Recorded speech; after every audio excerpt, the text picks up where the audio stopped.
The next speaker is Zhongshu Xu from the Ohio State University. He's going to tell us about ButterflyNet 2, a simplified ButterflyNet and Fourier transform initialization. Okay, thank you, Professor Alfonso, for your introduction. I'm very glad to have this opportunity to attend the conference and introduce our work, ButterflyNet 2, Simplified ButterflyNet and Fourier transform initialization. My name is Zhongshu Xu, and I just graduated from the University of Science and Technology of China. Huge thanks to my co-authors, Professor Yingzhou Li and Professor Xiu Yancheng from Duke University for their patient guidance. My slide includes 5 parts. First, let us briefly revisit the convolutional neural network, CNN. First introduced in 1998, you all know because LearnNet 5 wasn't that famous at that time. But CNN came back since 2012 and soon became one of the most popular neural networks. Besides its wide applications, there are also papers claiming its strong approximation power. For example, here's a 5-layer, 1-dimension CNN with kernel size and strides equals 2. For each layer, we cut the length of the data by half and double the channels.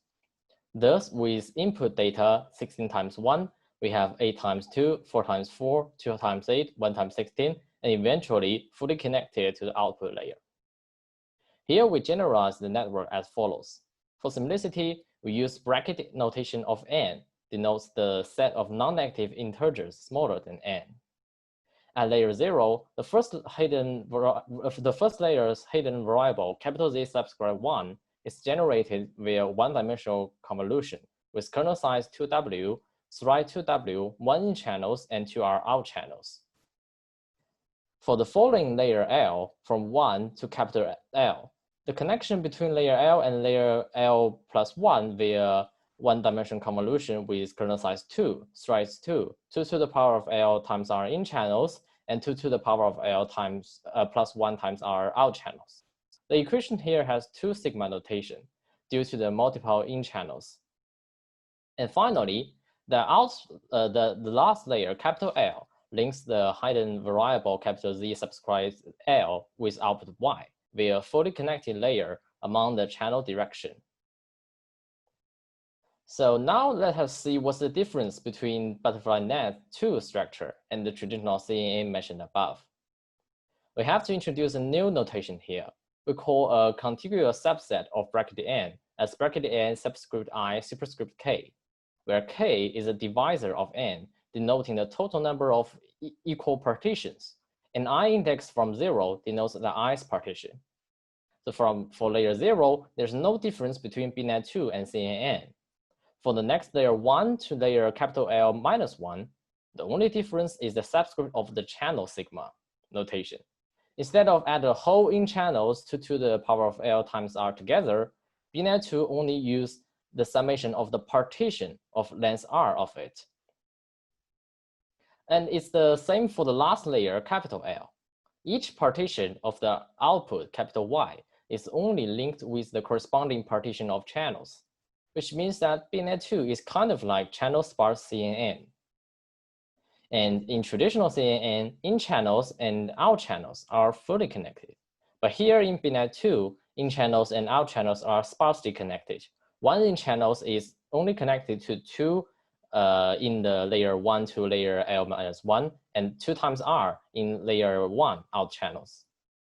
As a result, if the network has input size n, feature output size k, channel parameter r, number of layer L, the upper bound of these 2 networks parameters is shown as follows. If we assume n and k are at the same order of magnitude, then it's like O(n) squared versus O(n), which means that BNet 2 has less parameters than traditional CNN. Okay, before diving into the Fourier transform initialization, I want to briefly talk about how the BNet structure and the initialization are motivated. In 2015, Professor Le Xingying's group introduced butterfly factorization, which is a low-rank approximation of the Fourier kernel. They transform an n times k Fourier matrix like this into a cumulative product of approximate diagonal matrices.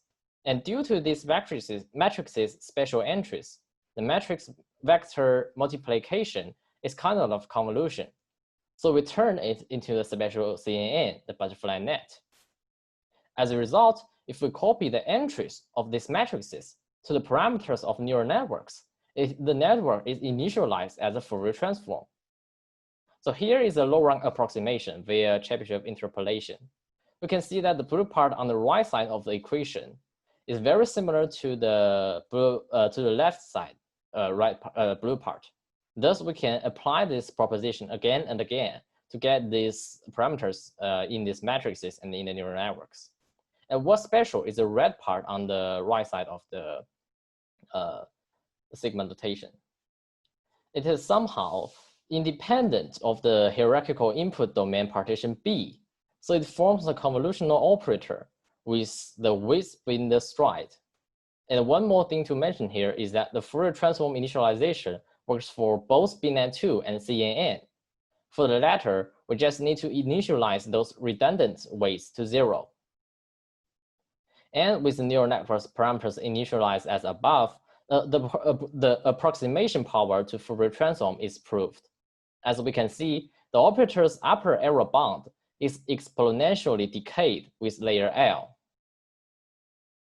Finally, we propose some numerical experiments here. The first experiment aims to approximate the Fourier transform without training. And as we can see, as the depth of the network L increases, the result validates the exponential decay of the approximation error of FT initialized BNet2.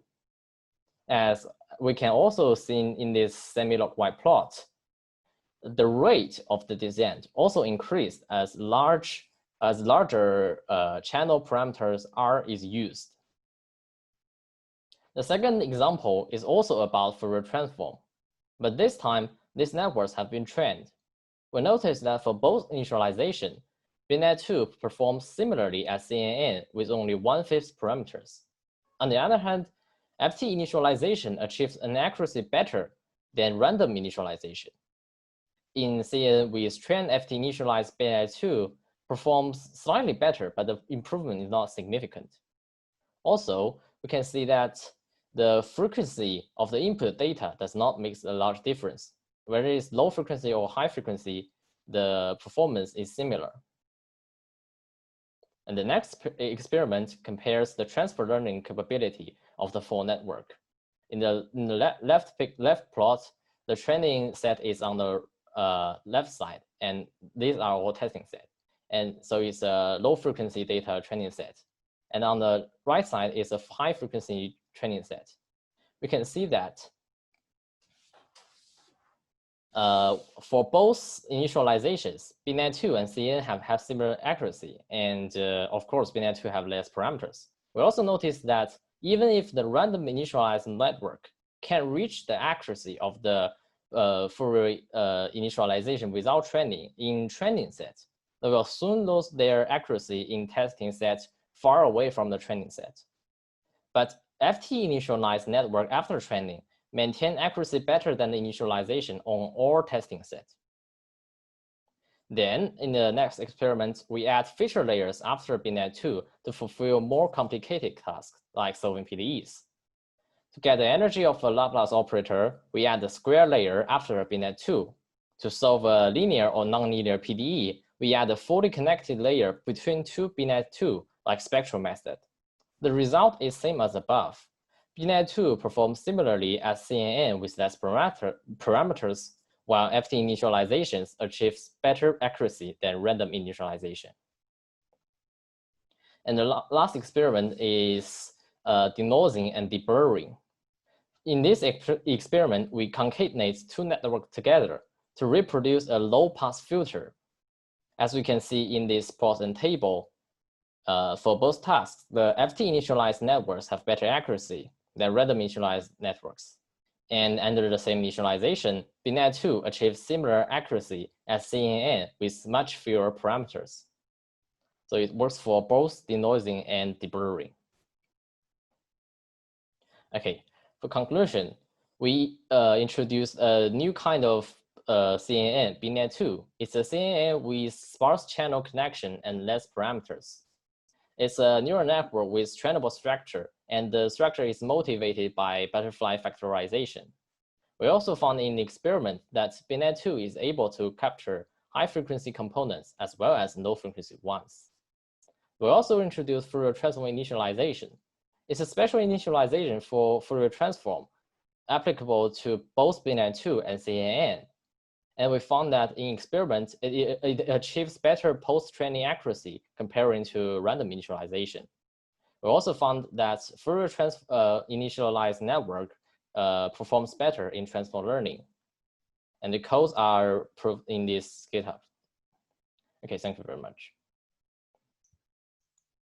Yes, there's a question asking from Sicheng Liu that can 2D convolution can be used to BNet2.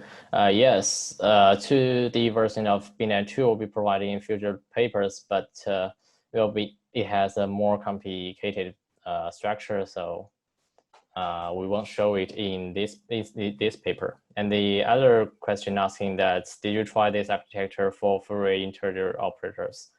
Our answer is that we haven't tried it so far, and since our network has nonlinearity comparing to traditional butterfly factorization, it should work for FIOs if they are not very different from Fourier transform.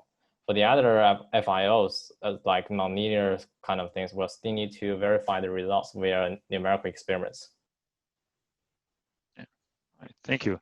So I have a question. Again, it may be a naive question, but this reminded me a bit of this work on so-called deep image prior. I don't know if you're familiar with this. This idea that if you take an untrained network and you have it try to learn just one image, just feed it random Gaussian input, just completely random, and have it try to match an image, that through training somewhere, at the end, you'll of course get exactly the image because these things interpolate very well, but somewhere in the middle you actually get maybe a denoised version of the image that does even better than the image.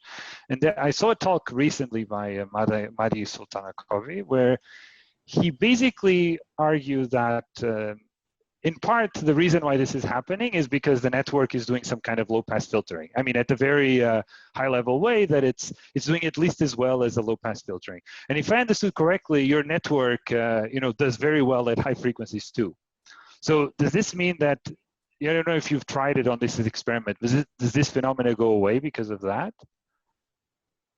Have you tried this to see this deep image prior phenomena with your architecture, and if the sort of the low pass phenomena that seems to explain part at least of that kind of denoising, if it goes away, or if it's still there and you would maybe even highlight that there's something else interesting going on? Or am I just completely off? Okay, for a single BNet2 that's used in the first experiment, because the FT initialization, it works for both high frequency and low frequency data. So the result is equal for both high frequency and low frequency data. And for the last experiment for the deburring and denoising, we just concatenate two BNet2 together to form low pass filter. So it should have some kind of that. I see. Yeah. I see. Okay. Thanks. Yeah, very helpful.